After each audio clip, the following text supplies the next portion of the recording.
பாட்டி என்ன பண்ணுற? என்ன கையில் காசு வச்சுன்னுக்கிற? சுற்றி போடுறான். என்னென்னு உனக்கு வேலை கிடைக்குமா? உனக்கு வேலை கிடைக்காத அந்த முருகன் அந்த இடமும் உன்னோட வேலையை உனக்கு கொடுக்குவானா? சரி, அதை வச்சு கண்டுபிடிச்சிடுறியா? சரி, யார் எலெக்ஷனில் ஜெயிக்கிறாங்க பாரு, போட்டு பாரு, போடு. சுவாமி கடவுளே, எடப்பாடி வருவான்னா ராஜா உள்ள அவனெல்லாம் வரமாட்டான்னா பட்டி உள்ள பார்க்கலாம். யார் வரான்னு பாரு. ராஜா இல்லை, பட்டி வந்துருச்சு. யார் ஜெயிக்கிறது அப்படின்னா? யார் ஜெயிக்குமா? விஜய் ஜெயிக்குவாடா. விஜயா? சரி, விஜய்க்கு போடு.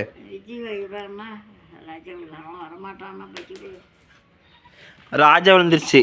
கண்டிப்பா. இங்கே பாரு, இங்கே பாரு. அப்போ விஜய் தான் ஜெயிக்கிறதா? அதுதானே. சரி, ஓகே, பாய். பாய்டாப்பா.